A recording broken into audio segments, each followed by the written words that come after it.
I just played one of the best chess games of my whole life, I think, and I'm so excited to show you because I beat a very strong player, rated 2135, higher rated than me, but the game was just beautiful. Like, I think the endgame that I played is like the most beautiful that I've ever played, and I typically am terrible at endgame. So I'm excited to show you. I played with 93% accuracy, and let's go. So I played d4, and I'll show you this pretty quickly because I was really excited as I play this move g4, which is in my Chessable course. So I know this from my course, and I was really excited that I was able to play it in an over-the-board tournament in the Swedish Championship. So here he went knight f6, I took, queen b3, this is all in the course, takes, and now the idea is that this pawn becomes a weakness. However, here I should just have gone bishop g2. I'm pretty sure this is the move that we recommend, and then the idea is that after bishop e6, you go knight e2, and we're going to get this knight up over here. And then maybe bishop d6, and I can go knight b5. This is a really nice position for me, and I think that's what I should have done. I kind of mixed it up a bit, and I went bishop d2 instead because I wanted to, first and foremost, prevent black from checking me, but also stop this rook from going here and defending this pawn. But what I didn't see was that he then had this really nice move, bishop d7, with the idea being going bishop c6. So this was really smart by him. I went bishop g2, and then this, and then knight e2, because I want to get my knight around.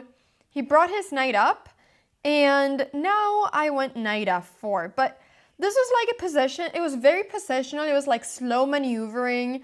I was trying to find a good square for this knight. And now I went knight e2, which was a move I was quite proud of. The idea of this was that I wanted to go bishop b4 and trade my bad bishop for my opponent's good bishop. This felt like a strong idea, you know? So he went knight a6, and I castled because I wanted to get the rooks connected. Apparently h4 would have been better. But yeah, I castled, he went bishop b5, and now I had to go knight c1. So I knew that this looked really bad, but I just thought that I have everything under control. Like, now I'm gonna be going f3, I'm gonna get my bishop out, I'm gonna go a4. Like, I could see how this was like, you know, like when you pull like a thing, like an arrow, and then you're like almost pulling all the way back, but then you know that at any point, you know, you can release, and then bam, you get all these moves. Do you know what I mean? So yeah, I felt like I was an arrow right now. So he castled, and I went f3. I had to kick away this knight, and then I went a4 to put some pressure on this bishop. Now his good move is, of course, to go knight c7, pinning my pawn so that I cannot take it because then my rook is hanging. But now I thought that I had a great position. I'm going to defend this pawn.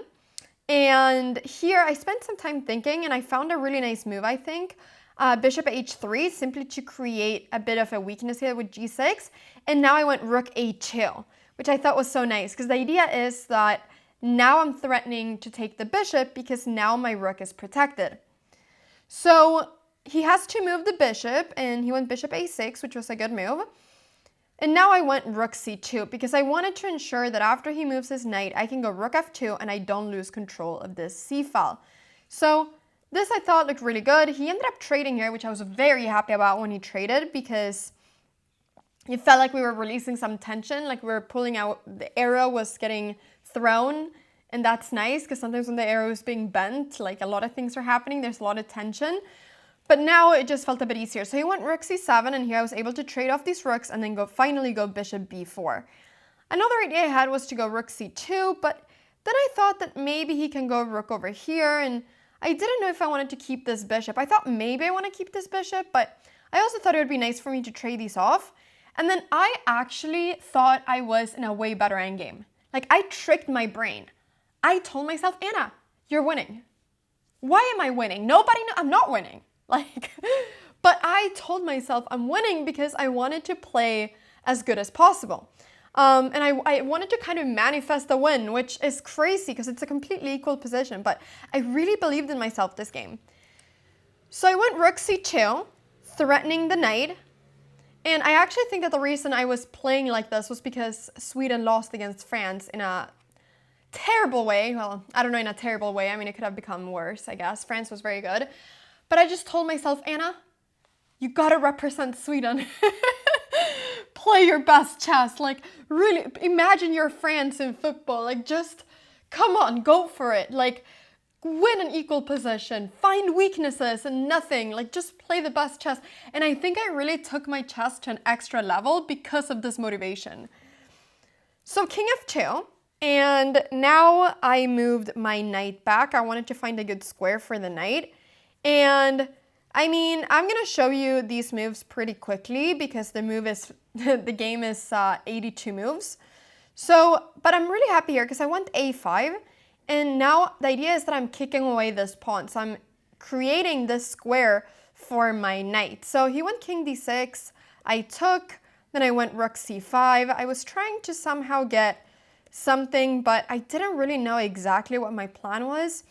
Then I didn't know where I should go. I think bishop f1 would have been better and to stay with my king over here, but I decided that I wanted to try to get my king around. So I started moving my king. And then we were kind of shuffling pieces around for a bit, but then he started doing some funny things with his knights.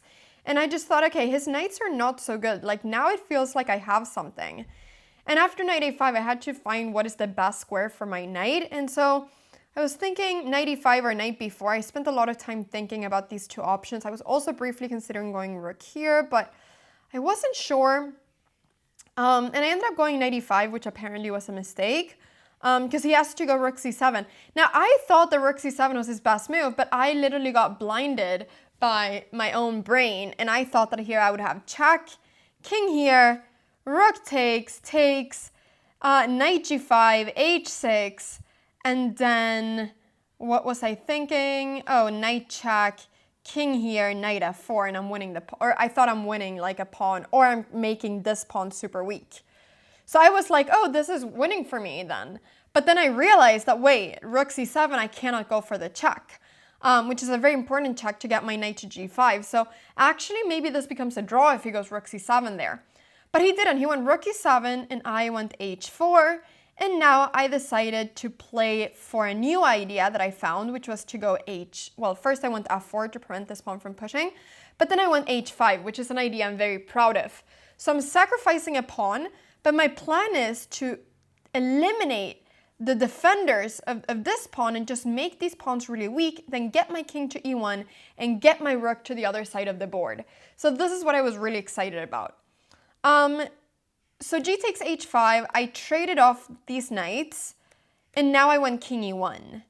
And I thought I was winning here, and I could tell that my opponent was a bit stressed too, but apparently he can still save it. But I think technically this just is easier for me to play with little time because my plans are very simple. So I decided to keep the bishops for now. I took, he went rook a2, I covered with my bishop, and then I went check, and I was able to do this trick where after he takes here, I can go takes, and then I can take there. So I'm going to end up in this endgame, which is objectively a draw, but with a pawn up. And I'm not great at rook endgames. Like, I think that me and many people feel like whenever they have a winning rook endgame, they're going to end up drawing it, and whenever they have a drawn endgame, they're going to end up losing it. That's how I feel, but not yesterday. Yesterday, I was feeling like I could just do anything, okay? I felt like I could win anything. I told myself, Anna, just pretend you're France playing football. You got this.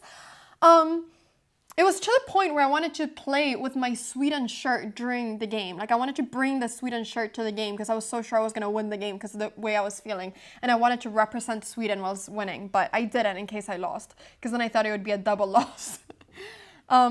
But yeah, he went king f6, and this is apparently a mistake, which I think is very difficult to see that this is a mistake.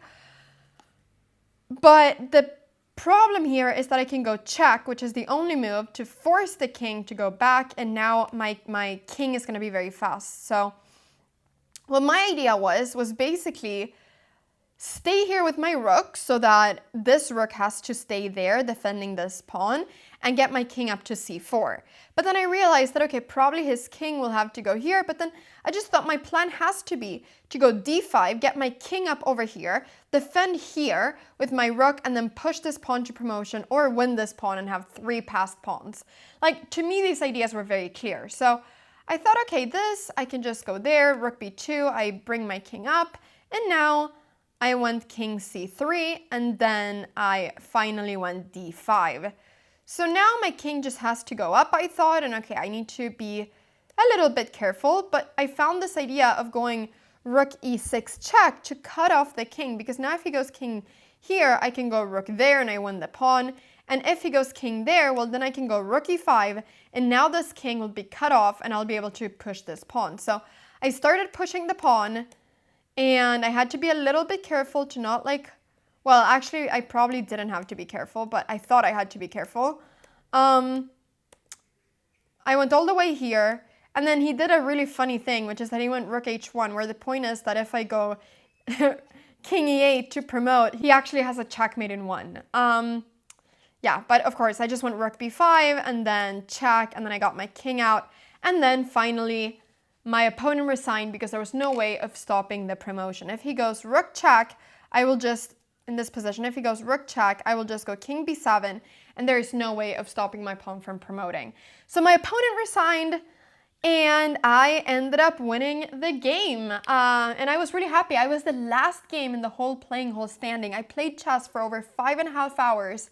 And the reason I didn't film the recap yesterday and I'm filming it the morning after is because 20 minutes after this game happened, I participated in an 11-round blitz tournament. And I filmed a bunch of videos. But yeah, I finished everything at like 11 p.m. yesterday. I was very tired. And I've actually also already played my morning round this morning. Today's a double round day, so very intense. Yesterday, 5.5 hours of chess, then 11-round blitz tournament, then morning game. And I lost this game. I don't think I'm going to do a recap of this game because there's just no time to film that. But just so you know, I ended up losing this morning. I'm on 3 out of 6 right now, but I'm about to play my second game today. And if I win this game, I'll have 4 out of 7 and I'll be doing a fantastic tournament. So I'm really hoping I can win this game with the white pieces. I'm still gaining a bit of rating right now, so it's not like a disaster tournament. It's an okay tournament, but we can still make it a fantastic tournament. So wish me luck. I'm hoping I can finish off the Swedish Championship strong. And thank you so much for watching. Also, I'm going to link my course in the description down below in case you want to get my course. It was written by my mother, presented by me, and it's a complete 1D4 course. So I was able to get inspiration from my course for today's game, and so can you. So check it out.